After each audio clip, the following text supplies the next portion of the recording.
tal? Estamos ya terminando el curso de APACE. Para esta semana, tú ya has visto todas las herramientas que te han facilitado el desarrollo de lo que es la automatización de procesos administrativos. Para ello, ustedes entregaron 3 partes de lo que fue el caso y el propósito de la filmación de este video es resolver una simulación de lo que va a ser el examen final de APACE. Durante las semanas 8 y 9 en clase desarrollarán lo que es una práctica con el fin de repasar cada una de las 7 herramientas vistas en los cursos de APA. Para ello, en Evaluanet se ha cargado un examen simulacro en donde de cierta forma están resumidas cada una de las partes que integraron el entregable 1, 2 y 3. Para ello encontrarán un archivo en Word en donde vamos a ver en las instrucciones generales todo lo que son los elementos de APA 1, APA 2, APA 3, implementación y evaluación administrativa 1 y 2. Deben de utilizar sus 5 libros de texto para repasar y estudiar todos los términos. Sin embargo, el examen final no es a libro abierto. En las instrucciones generales de este examen podemos ir viendo 2 partes, lo que es una parte teórica y una parte práctica. Se hace la aclaración que esta simulación del examen es un repaso, no quiere decir que exactamente así vaya a ser el examen final, pero dado a la carga de contenidos que deben de repasar, estos son uno de los elementos en los cuales ustedes deben de enfocarse más en su estudio. Para ello vamos a ver acá en la estructura del examen que en la parte teórica está conformado de 10 preguntas que resumen los temas más importantes.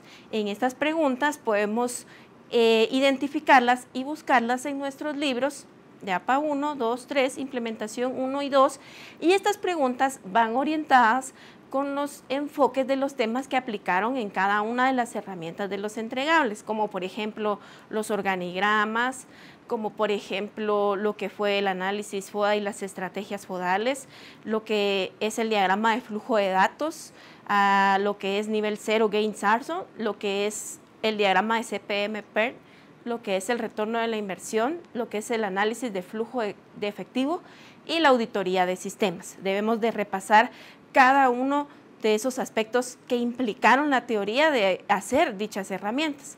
En la segunda parte vamos a ir viendo en lo que es la estructura de este examen, lo que es una parte práctica. Para esta práctica, a través de un caso, se orienta lo que es el estudio de 4 herramientas de las 7 que se vieron en el curso. Estas 7 herramientas para retroalimentar empezaron con lo que fue el estudio del FODA y la matriz FODA, lo que es los organigramas, por ejemplo, lo que es también así los manuales, el diagrama de CPM-PERT y el diagrama de Gantt, el diagrama de flujo de efectivo con el retorno de inversión y la auditoría del sistema. En el examen final, dado que solo contamos con 1 hora para realizarlo, no se les va a evaluar las 7 herramientas, pero deben de estar preparados y conocer las 7 herramientas, dado que cualquiera de ellas pueden ser tomadas en cuenta en lo que es el diseño del examen final. Es por ello que se recomienda repasar cada uno de los elementos prácticos, dado que en su orientación la parte práctica es la que posee un mayor valor en la evaluación final. Para este ejercicio que vamos a resolver más adelante, encontramos para la empresa Supermueble lo que son sus antecedentes. Recuerden que cuando iniciamos con el estudio de caso, se inició con el antecedente de la organización y de ahí se partió la información para formular un diagnóstico a través del análisis FODA. Vemos en la siguiente página, acá en este examen van a encontrar en su estructura lo que es un análisis FODA. Este análisis FODA para efectos de lo que es la sistematización, ya encontramos la información de los aspectos internos y externos que conforman para este caso. Luego en la siguiente página encontramos lo que es la matriz FODA. Para este caso vamos a elaborar lo que es las estrategias FODales, lo cual requiere mucho de tu lógica en cuanto a la elaboración y diseño de las estrategias. En la siguiente página vamos a encontrar el segundo ejercicio que hace énfasis a lo que es el diagrama de flujo de datos, el análisis estructurado y lo que pueden ser las salidas y diseño de entradas del mismo. Para ello se formula a través de lo que es la especificación de un proceso, cuáles son los pasos más importantes desde la entrada hasta la salida para poder ser tomados en cuenta en el diagrama de flujo. En la siguiente página encontramos el ejercicio número 3, en el cual se tomará en cuenta de base lo que es el diagrama de CPM-PERT. Recordemos que la planificación y programación de las actividades de un proyecto se realizan a través de las técnicas de Gantt y de CPM-PERT, y para este efecto se va a repasar la técnica del diagrama de CPM-PERT, en la cual se les da un diagrama de CPM-PERT en blanco para que sobre el mismo identifiquemos y llenemos la matriz de datos, identificando, tal como aparece en la siguiente página, lo que es la tabla de datos, que está conformada por precedencias, sucesoras, ocurrencias tempranas, ocurrencias tardías, identificación de la ruta crítica y así también las holguras. Vamos a hacer un repaso de esa información que fue parte del entregable número 2. En la siguiente página, como última parte de lo que es este archivo de examen final, encontramos lo que es el análisis financiero. Por medio del análisis financiero identificamos la información de lo que es la inversión inicial, lo que son los gastos, lo que son los costos operativos y así también los beneficios. Recordemos que esta información es la base para la cual nos sirve hacer el retorno de la inversión y así también el análisis del flujo de caja. Es muy importante que analicemos los datos, no nos mecanicemos la información de que solo de una forma puede ser estructurado. Tenemos que leer bien el caso, si la inversión es sucesiva, el cálculo de los costos, por ejemplo, si esta es acumulada sobre la inversión. Tenemos que leer bien y sobre todo dar un análisis profundo de los resultados obtenidos.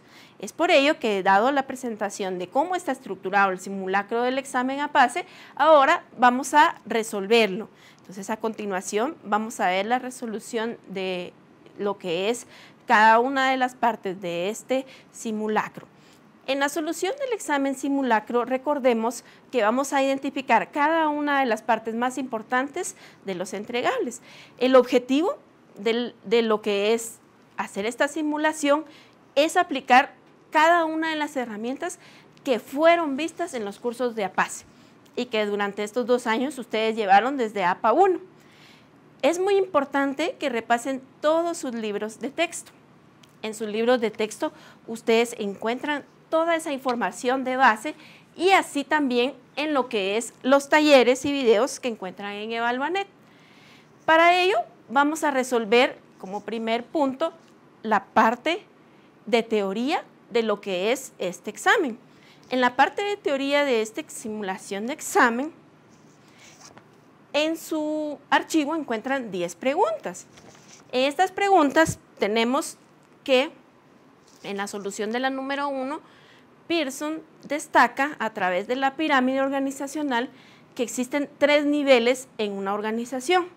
Está el nivel institucional o llamado estratégico, el nivel medio y el nivel operativo o nivel técnico. Esta información ustedes la pueden encontrar en el libro de APA 1. Esto les fue de utilidad para poder hacer el organigrama y estudiar lo que es la jerarquización.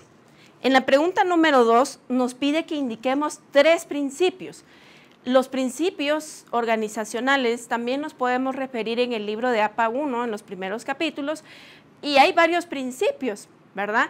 Pero dentro de los que podemos ejemplificar podría ser la departamentalización, la jerarquización, la autoridad, la línea de mando, el tramo de control, que son aplicables en el momento de hacer un organigrama y ustedes de una u otra forma lo utilizaron al momento de hacer el organigrama del caso que se realizó. En la pregunta número 3 nos piden que expliquemos qué tipos de organigramas se pueden encontrar de acuerdo al alcance. Para esta información es muy importante que lean la lectura complementaria acerca de lo que es los organigramas. Esta lectura complementaria la encuentran en los archivos de Evalúanet. Esto nos da como referencia que de acuerdo a su alcance, los organigramas pueden ser generales o también llamados maestros si son de toda la empresa, o específicos o también llamados suplementarios si solo son de un departamento. Luego encontramos en la pregunta número 4, ¿cuál es el concepto base que usted consideró para resolver este caso? Recordemos que el nombre del área es automatización, entonces lo que refirió la solución y diseño en este caso es la automatización. Y para automatizar vemos dos conceptos relativos. Los dos conceptos que abarca la automatización de procesos es la sistematización y el equipamiento. Cuando hablamos de sistematización, se refiere a cómo ver la organización como un sistema. También así lo que es el equipamiento, que incluye la parte de la dotación de equipos necesarios para poder hacer las tareas administrativas y labores en una organización de forma eficiente. En la pregunta número 6 de la parte teórica, tenemos acá que nos preguntan qué es la ruta crítica y cómo se calcula. En el diagrama de CPM-PER, la ruta crítica es el conjunto de actividades que poseen una mayor duración. En un diagrama de CPM-PER, la ruta crítica fue identificada por medio de la fórmula en donde existía una igualdad, en donde early inicial es igual a later inicial o EI igual a LI, y también al mismo tiempo EJ igual a LJ.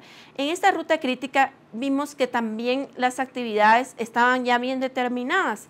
También aprendiste que en la ruta crítica no hay holguras, no hay espacios de tiempo disponibles, por lo cual el diagrama debe de culminar en ese tiempo específico.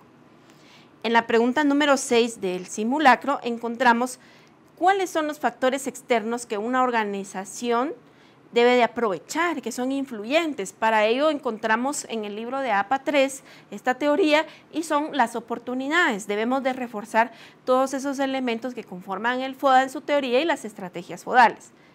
En la pregunta número 8 encontramos cuáles son las 3 preguntas básicas a elaborar en la etapa de estrategia. En varios de los libros de APA ustedes pueden encontrar esta información, desde el APA 1, APA 2 y APA 3. Normalmente cuando se hace este tipo de estudio de lo que es la automatización, se subdivide en 6 etapas, que es estrategia, análisis, diseño, implementación, transición y producción. Pero en específico en la etapa de estrategia es donde iniciamos con el análisis situacional y se responde a través de 3 preguntas, que son ¿en dónde estamos?, ¿a dónde queremos llegar? ¿Y qué podemos hacer? Ustedes se podrán dar cuenta que de una u otra forma, en el caso, diseñaron cada uno de estos elementos porque al momento de hacer un FODA, investigaron, determinaron qué iban a hacer y cómo lo iban a lograr. Así también encontramos en la pregunta número 9, ¿qué es el análisis estructurado? El análisis estructurado no es más que la definición en forma teórica de la descomposición de un sistema en entradas o también llamadas insumos, en procesos que son los pasos que me llevan a mí a hacer una solución identificados por una acción, los almacenes, que son los lugares en donde normalmente guardamos información y siempre van relacionados con los procesos, lo que es la salida o es el resultado final o bien información derivada del sistema y así también los flujos de datos. Pregunta número 10, ¿qué es un flujo de datos? Un flujo de datos representa el movimiento de pasos dentro de lo que es un sistema de información de un lugar a otro. Para concretarlo en el diagrama de flujo de datos, que es la representación gráfica de lo que representa un sistema. Bien, acá hemos visto la resolución de las 10 primeras preguntas teóricas de lo que conforma la parte del simulacro de examen. Hacemos la aclaración que no solo estas preguntas se les van a evaluar, pero se recomienda que repasen bien estos temas y estos temas fueron aplicados en cada una de las herramientas utilizadas en el desarrollo de los 3 entregables del caso. Es importante que demos lectura a nuestros 5 libros para poder entender y comprender cada una de las partes que formular.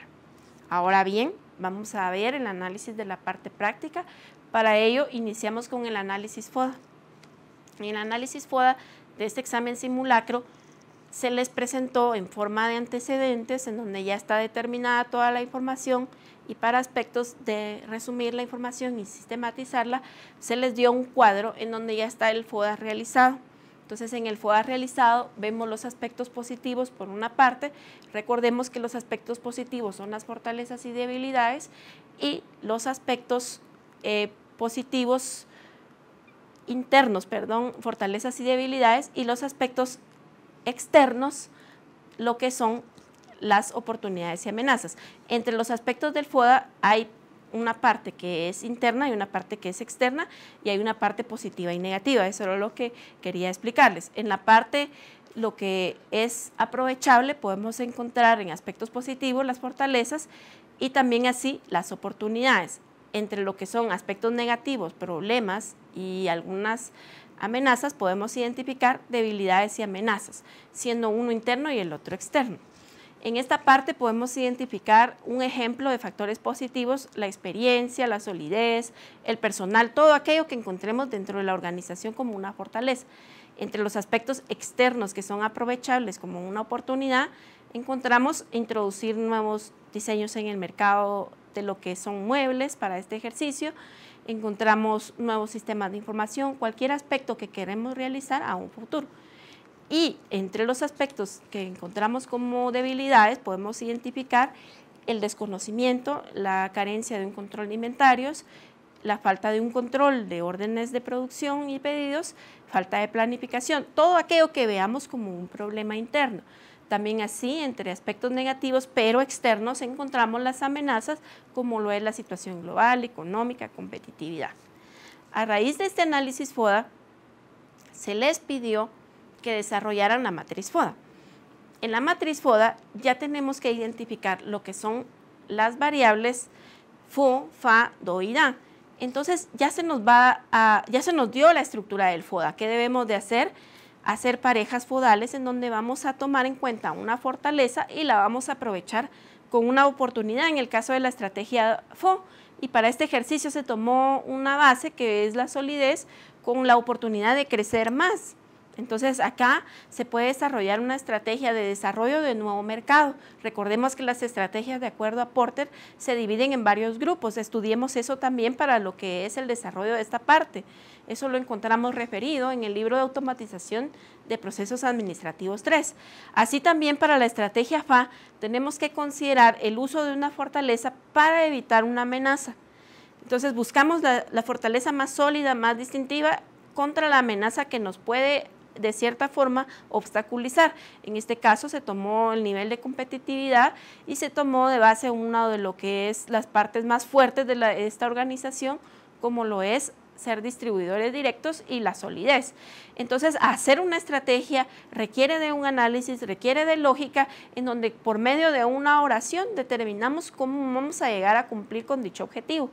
En el caso de la estrategia DO, vamos a buscar de qué forma resolver una debilidad, que es un problema interno, por medio de una oportunidad. Por ejemplo, acá hay dos problemas muy enfocados a automatización, que es la deficiencia en el control de inventarios y control de pedidos, y para ello es muy importante equipar y sistematizar, eso quiere decir automatizar, ¿no?, con lo que es el diseño de una nueva tecnología, un nuevo sistema de información. Podemos también considerar en la clasificación de esta estrategia como una estrategia de innovación, por ejemplo. Para la estrategia DA, vamos a buscar de qué forma resolver un problema interno, que es una debilidad, y contrarrestarlo con algo que no podemos resolver fácilmente porque es un factor no controlable, como lo es una amenaza.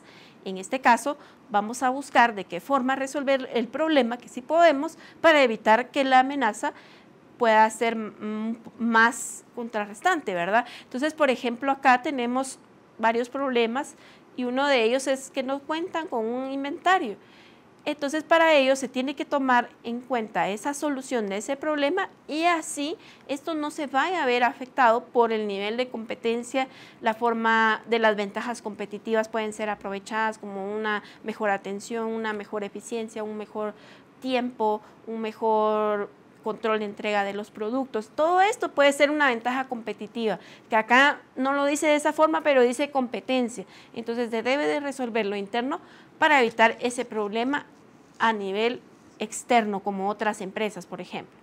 Cuando ya hemos realizado nuestras estrategias fodales a través del estudio FODO, FA, DA, que es maxi maxi, mini maxi, maxi mini, mini mini, que es la combinación del análisis FODA, debemos de clasificarlas. Yo les iba diciendo que pueden ser estrategias, yo les decía innovación, desarrollo de producto, desarrollo de mercado, y esto es muy importante que lo repasemos. Esto está en el curso del libro de automatización de procesos administrativos 3. Repasemos esta parte, leamos lo que es la clasificación de grupos de estrategias y lo que es las estrategias de Porter y las estrategias FODALES para poderlo considerar y desarrollar de mejor forma en nuestro examen, y además eso fue realizado en el entregable número 1.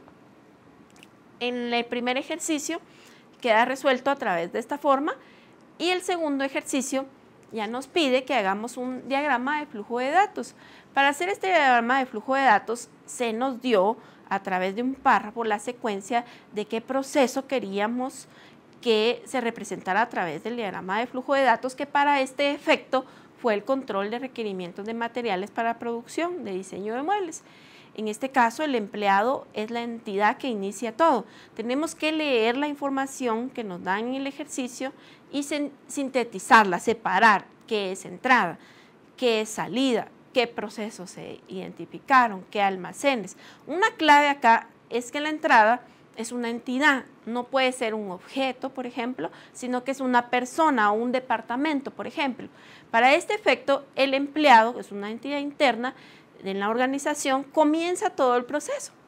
Se identificaron por medio de 3 verbos activos. Tenemos que identificar un tip en lo que es los procesos, lo que es verbos activos, por ejemplo, verificar, guardar, registrar, consultar. Y en este efecto tenemos 3 procesos bien claros. Denota lo que es paso número 1, verificar los datos de los materiales; paso número 2, el registro de los datos; paso número 3, generar el reporte.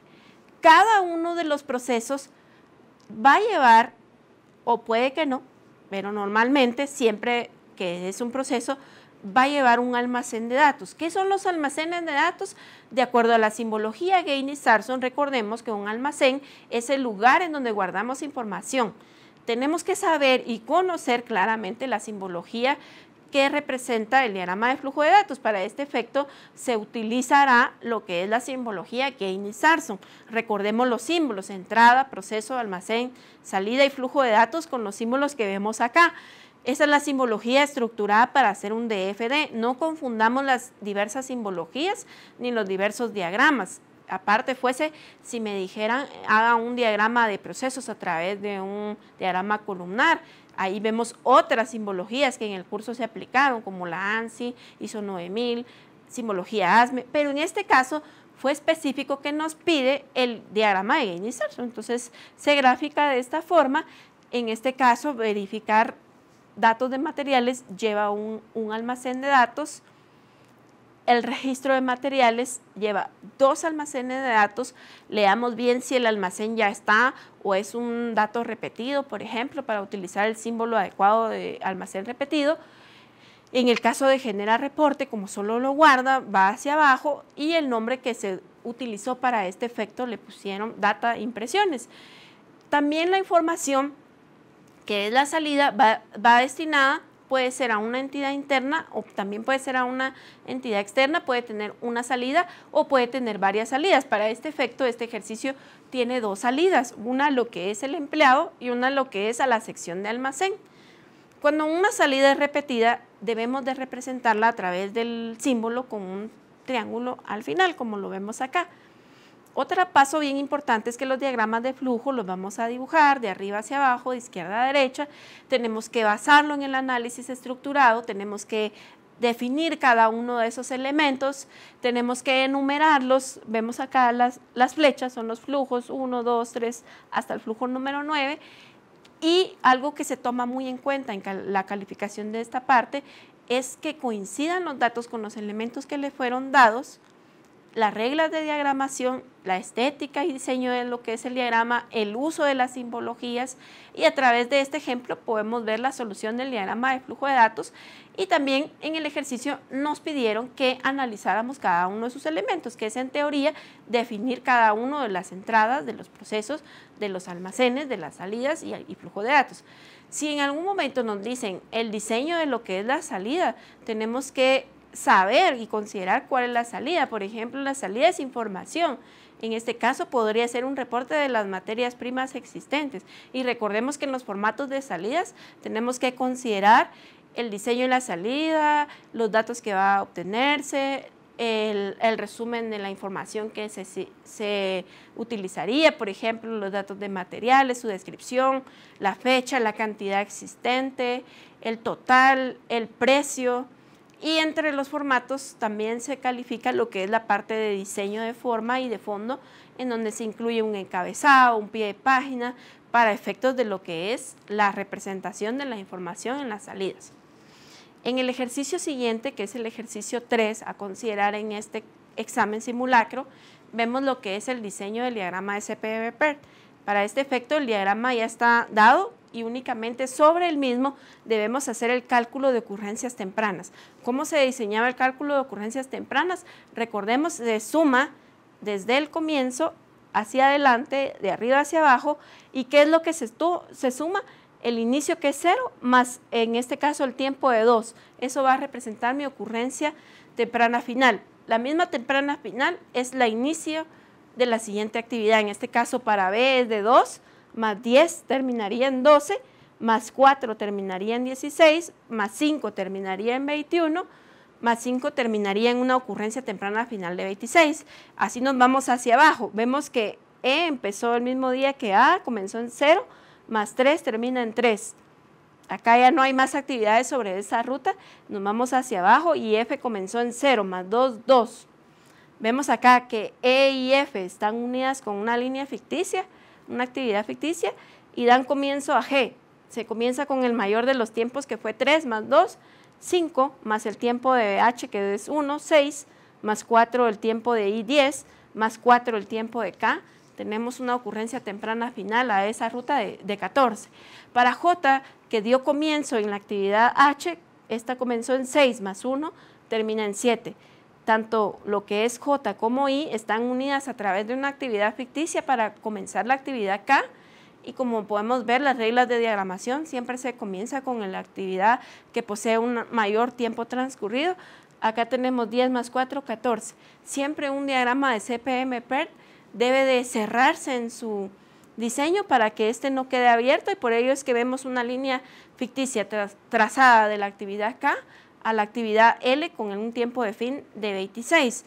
Una norma acá bien importante al momento de diseñar esta parte de las ocurrencias tempranas es tener el debido cuidado de sumar los tiempos de ocurrencia y colocarlos en el inicio y el fin de cada evento. No confundir que los eventos van numerados de acuerdo a su cronología u orden con el tiempo de ocurrencia. No confundan eso. Otra parte bien importante es que puede que en clase les hayan enseñado la forma de hacer las ocurrencias a través de colocar únicamente la E y la letra L para saber y distinguir lo que es temprana y tardía, o a través de una T. Ambas son aceptables. Lo que sí tenemos claro, entonces, la sumatoria temprana, y de regreso nos vamos restando desde la última actividad, que es el fin para este ejercicio, que es la actividad que representa la L con un tiempo tardío final de 26. Un tiempo tardío final, LJ, resta el tiempo de duración de la actividad, dándonos como resultado el tiempo tardío inicial de 21.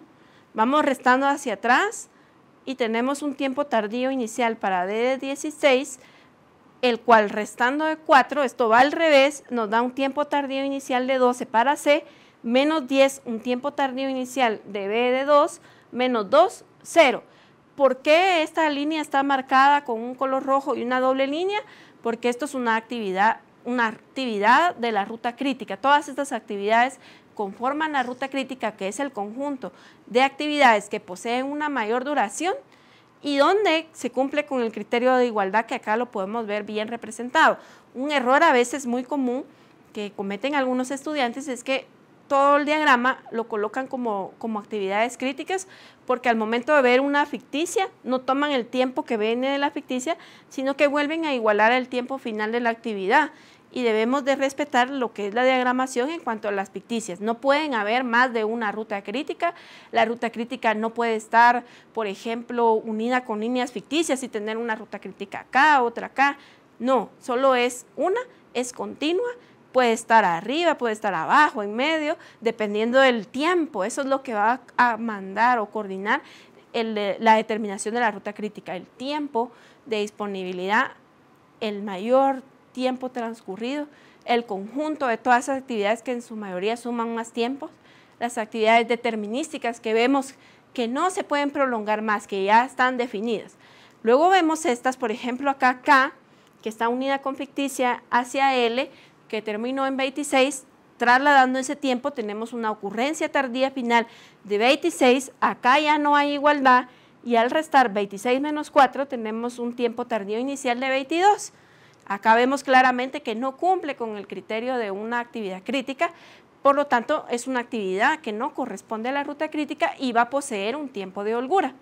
Al seguir restando hacia acá, encontramos 22 menos 4, 18, menos 1, 7, menos 2, 17, perdón, menos 2, 15, menos 3, vamos a tener acá un tiempo de 12. Acá se queda el menor de los tiempos. Restando hacia acá tenemos L22 que lo tomamos para J, menos 1, L21, dejamos el menor de los tiempos que fue 18 y hacia acá también una ficticia, se toma ese 15 hacia acá, se resta menos 2 y vamos a tener una ocurrencia tardía inicial de 13. Sin embargo, como en la actividad A, en ese origen nacieron 3 actividades en forma simultánea, A, E y F, vamos a escoger el menor de los tiempos, que en este caso es A, para determinar nuestra ruta crítica. Tenemos que tener mucho cuidado en lo que es el cálculo de las ocurrencias tardías iniciales y finales.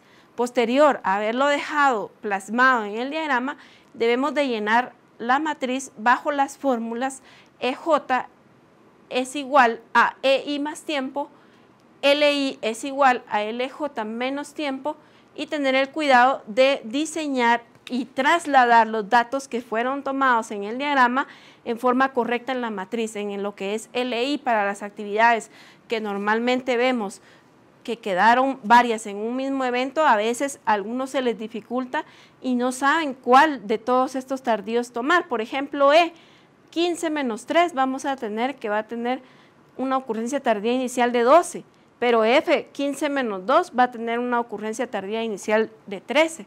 Entonces, eso debe de ser trasladado claramente con fórmulas en lo que es la matriz. Al momento de representar la ruta crítica, indicamos con verdadero y falso la condicionante si es que cumple o no con ese criterio y calculamos con las fórmulas de la holgura total libre e independiente lo que es el resultado para actividades que no corresponden a la ruta crítica, porque como ya sabemos, las actividades críticas carecen de holguras. A través del diseño de lo que es la matriz, normalmente si esto se les fuese a evaluar en su examen, les va a venir su diagrama ya realizado. En el diagrama realizado únicamente deben dejar plasmados los cálculos y llenar la matriz de datos con sus cálculos respectivos. En el ejercicio número 4, que es la parte de evaluación financiera, vamos a repasar lo que es la terminología de el retorno de inversión. Recordemos que derivado de este nace el flujo de caja. Para ello nos dieron una inversión. En este examen simulacro nos dieron una inversión de 38.287. ¿En dónde se coloca la inversión? Siempre se coloca en el cuadro de costo-beneficio, en los costos en 0. De esta inversión van a derivarse costos operativos que inician con un 7.600 para el primer periodo. Para este ejercicio en específico dice que van a aumentar en un 10% sucesivo. No todos los ejercicios son iguales, hay que leerlo bien. En este caso, un 10% más durante cada trimestre, es decir, a 7.600, obteniendo un 10% más, que son 760, lo sumamos sucesivo y vamos a tener 8.360. De ese resultado, calculamos nuevamente un 10% más, que van a ser 836, y nos va a dar la sumatoria 9.196, más un 10% más, el 10% sería 919.60, nos va a dar un acumulado de 10.115.60. Acá hay que tener mucho cuidado en la forma que calculamos esto. Con su calculadora, ustedes al momento de que esto es sucesivo, pueden tomar el valor del 10% y multiplicarlo a la base que nos dieron de 7.600 por 1.10 y el resultado que me da así sucesivo por 1.10, por 1.10. Hay personas que lo hacen en más pasos, pero igual llegan al resultado. Podría ser también una opción tomar 7.600, sacarle el 10%, que son 760, sumárselo a 7.600 y nos da el mismo resultado. Ambas formas son válidas, son procedimientos. Al tener ya estos costos, el siguiente paso es acumularlos. Se toma esta inversión siempre de cero, es mi base para sumar más 7.600, más 8.360, más 9.196, más 10.115. Eso nos va a dar un acumulativo en este ejercicio de 73.558.60. Al momento de ustedes hacer todos sus cálculos y operaciones, revisen que les haya quedado de esta forma. Luego el siguiente paso es tomar de base la información para lo que es el beneficio. En este ejercicio encontramos que los beneficios es acerca de porcentajes que se van a obtener de los costos acumulados. Para este ejercicio nos dijeron que el costo, que el porcentaje, perdón, del primer trimestre es un 25%, del segundo un 30%, del tercero un 35% y así también del cuarto. Esto sobre los costos acumulados. Tenemos ahí que siempre en cero se coloca el beneficio cero porque ahí se está haciendo una inversión, no hay beneficio. Y voy calculando con los porcentajes que me fueron dados la información de los beneficios con el dato del costo acumulado. Posteriormente se calcula el beneficio acumulado sumando desde cero más el siguiente periodo, así sucesivamente hasta llegar al cuarto trimestre. En este caso, después de haber concluido con la elaboración de la tabla, es muy importante efectuar un análisis. ¿Qué se hace en el análisis? En el análisis se compara el costo acumulado y beneficio acumulado y se determina en qué momento hay mayores beneficios acumulados comparados con los costos acumulados. Por ejemplo, analizando el periodo 0, vemos que tenemos una inversión, eso es mayor que el beneficio de 0, ¿verdad? La inversión es 38.287. En el periodo 1, por ejemplo, vemos un costo acumulado mayor a la información del beneficio acumulado, no hay un retorno. En el periodo 2 vemos igual, mayores costos que beneficios. En el periodo 3 vemos incluso mayores costos acumulados y menos beneficio. Hasta el periodo 4 vemos que el costo acumulado es menor que el beneficio acumulado, aunque la diferencia o el ahorro es muy poco, que es la diferencia entre 75.696.41 y 73.558.60, pero a partir de ahí se puede decir que ya hubo un margen de ganancia. Entonces, si esto fuese graficado, se vería hasta el cuarto trimestre la relación, pero ustedes lo pueden hacer comparando costo acumulado versus beneficio acumulado. ¿Qué pasaría si en esta tabla nunca llegase a ser mayor el beneficio acumulado que el costo acumulado? Entonces, ustedes tendrían que deducir en su análisis que este ejercicio no es rentable, que no nos conviene hacerlo. Pero como les digo, no todos los casos son iguales. Entonces, a través del estudio de este ejercicio, vemos cada una de las partes resueltas del examen simulacro.